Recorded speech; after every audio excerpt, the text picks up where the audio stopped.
یہ قرآن ایک بابرکت کتاب ہے جسے ہم نے آپ صلی اللہ علیہ وسلم پر نازل کیا تاکہ لوگ اس پہ غور اور فکر کریں اور تاکہ اہل فہم اس سے نصیحت حاصل کریں۔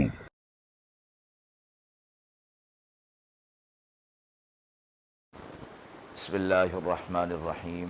السلام علیکم ورحمۃ اللہ وبرکاتہ۔ ناظرین کرام، درس قرآن مجید کے آج کے اس پروگرام میں ہم سورہ کہف کی آیت نمبر 21 کا ترجمہ اور تفسیر پیش کر رہے ہیں اور آخر میں پوچھے گئے سوال کا جواب ہوگا۔ اعوذ باللہ من الشیطان الرجیم، بسم اللہ الرحمن الرحیم۔ وَكَذَلِكَ أَعْثَرْنَا عَلَيْهِمْ لِيَعْلَمُوا أَنَّ وَعْدَ اللَّهِ حَقٌّ وَأَنَّ السَّاعَةَ لَا رَيْبَ فِيهَا إِذْ يَتَنَازَعُونَ بَيْنَهُمْ أَمْرَهُمْ فَقَالُوا ابْنُوا عَلَيْهِمْ بُنْيَانًا رَبُّهُمْ أَعْلَمُ بِهِمْ قال الذين غلبوا على أمرهم لنتخذن عليهم مسجدا۔ آیت مبارکہ کا ترجمہ ملاحظہ فرمائیں۔ اور اسی طرح خبر ہم نے ظاہر کر دی ان کی تاکہ لوگ جان لیں کہ اللہ کا وعدہ برحق ہے اور قیامت کے آنے میں کوئی شک اور شبہ نہیں۔ جب جھگڑ رہے تھے آپس میں اپنی بات پر، پھر کہنے لگے بناؤ ان پر ایک عمارت، ان کا رب خوب جانتا ہے ان کا حال۔ بولے وہ لوگ کہ جن کا کام غالب تھا، ہم بنائیں گے ان کی جگہ پر ایک عبادت کی جگہ۔ مذکورہ آیات میں اصحاب کہف کے راز کا اہل شہر پر واضح ہو جانا، ظاہر ہو جانا، اور اس کی حکمت کا تذکرہ ہے کہ عقیدہ آخرت اور قیامت کہ جس دن اللہ کے حکم سے سب مردے زندہ ہو جائیں گے، اس پر ایمان و یقین کا حاصل ہو جانا، اس واقعے کے ذریعے سے اللہ رب العزت کو بتانا مقصود تھا۔ فرمایا گیا کہ اصحاب کہف تو اپنے ایمان کو بچانے کے لیے غار کے اندر چلے گئے تھے، اور اس وقت کا بادشاہ چونکہ بت پرست تھا اور قوم بھی بت پرستی کے اندر مبتلا ہو چکی تھی، اور ان افراد کو یعنی اصحاب کہف کو بادشاہ کی طرف سے قتل کی دھمکی بھی مل چکی تھی، اس لیے ان لوگوں نے غار میں پناہ لے لی تھی۔ اس کے بعد زمانہ طویل گزر جانے کے بعد حالات بدل گئے، اور وہاں پر دین مسیحی پر عمل کرنے والا ایک بادشاہ جو کہ موحد تھا اور مسلمان تھا، وہ وہاں پر آ گیا، اور قوم بت پرستی کے اندر مبتلا تھی، اور اسی زمانے کے اندر یہ بات بھی پھیل گئی تھی کہ قیامت کا انکار ہونے لگا تھا، اور مرنے کے بعد دوبارہ اٹھنے کو بھی لوگ جھٹلانے لگ گئے تھے۔ بادشاہ وقت جو ہے اس بات پر بہت مغموم تھا، اور ایک ٹیلے پر بیٹھ کر ٹاٹ کے کپڑے پہن کر اللہ رب العزت سے دعا کرتا رہتا تھا کہ کوئی ایسی صورت پیدا ہو جائے کہ قوم کے اندر یہ جو ایک غلط عقیدہ پیدا ہو گیا ہے، اس کی سدھارنے کی کوئی صورت پیدا ہو جائے۔ اس پر وہ دعا کیا کرتا تھا، اور پھر یہی وہ زمانہ تھا کہ جب اصحاب کہف کے طویل نیند کے بعد بیدار ہونے کا اللہ کے حکم سے ایک وقت مقرر تھا۔ اور پھر روایت میں یوں آتا ہے کہ وہ لوگ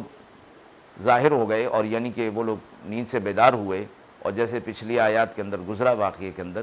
کہ ان میں سے ایک ساتھی جو ہے وہ کھانا لینے کے لیے بازار کے اندر آیا، تو اس زمانے کا وہ سکہ اس نے کھانے کے لیے پیش کیا، تو دکاندار جو ہے وہ اس کو دیکھ کر، اس سکے کو دیکھ کر تعجب میں مبتلا ہو گیا، اور وہ یہ سمجھا کہ اس کو کوئی خزانہ مل گیا ہے، اس لیے اسے پکڑ کر بادشاہ کے پاس لے گئے۔ بادشاہ کے پاس پہنچنے کے بعد وہ صاحب جو اصحاب کہف میں سے تھے ساری صورتحال بتا دی، تو بادشاہ اس بات کو سن کر بہت خوش ہوا، اور اسے اس بات کا علم تھا کہ اصحاب کہف کے چند نوجوان روپوش ہو گئے تھے۔ اب اسے معلوم ہوا کہ اب یہ دوبارہ ظاہر ہو گئے ہیں، تو اسے معلوم ہوا کہ وہ جو اللہ رب العزت سے دعا کر رہا تھا، اس کی دعا جو ہے وہ پوری ہو گئی ہے اور قبول ہو گئی ہے، اس لیے اصحاب کہف میں سے یہ صاحب انہیں مل گئے ہیں۔ پھر اس ذریعے سے اہل شہر پر یہ واقعہ ظاہر ہو گیا، تو سب کو یقین ہو گیا کہ جس ذات پاک کی قدرت میں یہ داخل ہے کہ 300 برس یا اس سے زیادہ عرصے تک انسانوں کو بغیر کسی غذا اور سامان زندگی کے نیند عطا فرما دے اور اس طویل عرصہ نیند کے بعد انہیں دوبارہ جو ہے وہ صحیح سلامت زندہ کر دے، تو اللہ کو کے لیے یہ مشکل نہیں کہ قیامت جب قائم ہو تو وہ انسان جو مٹی کے اندر ریزہ ریزہ ہو گئے وہ دوبارہ جو ہے وہ زندہ ہو جائیں۔ ان کے انکار کا سبب جو تھا وہ دور ہو گیا، اور وہ جو اللہ کی قدرت سے دور سمجھتے تھے اب انہیں یقین ہو گیا کہ اللہ قیامت کو قائم فرمائیں گے، اور قیامت کے قائم ہونے میں کوئی شبہ نہیں ہے۔ اصحاب کہف کی بزرگی اور تقدس کے تو سبھی قائل ہو چکے تھے، اور ان کی وفات کے بعد سب کو خیال ہوا کہ غار کے پاس کوئی عمارت بنانی چاہیے۔ اس حوالے سے کہ ان کی وفات کیسے ہوئی، یہی بادشاہ جو کہ موحد اور مسلمان تھا، اصحاب کہف کے اس ساتھی کے ساتھ جو کھانا لینے کے لیے آیا تھا اور اس سے کہا کہ مجھے اپنے ساتھیوں سے ملوا دو، تو وہ ساتھ ہو کر اس غار کی طرف گئے، اور غار کے دروازے پر پہنچ کر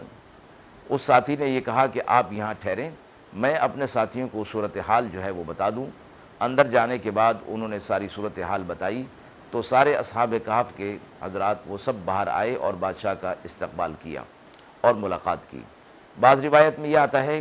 کہ صرف اسی صاحب سے جو کہ کھانا لینے کے لیے گئے تھے بادشاہ کی ملاقات ہوئی تھی، باقی کسی سے ملاقات نہیں ہو سکی تھی، اور اللہ رب العزت نے انہیں طبعی موت سلا دیا تھا، یعنی وہ ان کو موت آ گئی تھی، اسی ایک سے ہی ان کی ملاقات ہوئی تھی۔ اصحاب کہف کی وفات جب ہو گئی تو سب کا یہ خیال ہوا کہ غار کے پاس کوئی ان کی یادگار عمارت بنا دی جائے۔ اب اس عمارت کے بنانے میں اختلاف ہوا، بعض سے نے یہ کہا کہ ان کے لیے کوئی عمارت بنا دی جائے یا کوئی رفاہ عامہ کی عمارت بنائی جائے، مگر ارباب حکومت اس وقت جو مسلمان بادشاہ تھے اور انہی کا ہی غلبہ تھا، ان کی رائے یہ ہوئی کہ یہاں مسجد بنا دی جائے جو یادگار بھی رہے اور آئندہ بت پرستی سے بچانے کا بھی سبب بنے اور لوگ یہاں عبادت بھی کرتے رہیں۔ آیت کے حوالے سے سوال پوچھا گیا ہے، کیا اولیاء اور صلحاء کی قبور کے پاس مسجد بنائی جا سکتی ہے؟ فرمایا گیا کہ اولیاء اور صلحاء کی قبور کے پاس نماز کے لیے مسجد بنا دینا کوئی گناہ کی بات نہیں ہے، اور جس حدیث مبارکہ میں انبیاء علیہ الصلوۃ والسلام کی قبور کو مسجد بنانے والوں پر لعنت کی گئی ہے، وہ اس سے مراد یہ ہے کہ ان قبور کو خود سجدہ گاہ بنا دیا جائے، جو کہ شرک اور حرام ہے۔ اس کے حرام ہونے میں تو کوئی شبہ نہیں، البتہ اس مقام کے ساتھ، ان کی قبور کے ساتھ اگر مسجد بنا دی جائے کہ آنے والے وہاں پر نماز جو ہے وہ ادا کر لیا کریں، تو اس میں کوئی حرج اور گناہ والی بات نہیں ہے۔ وآخر دعوانا ان الحمد للہ رب العالمین۔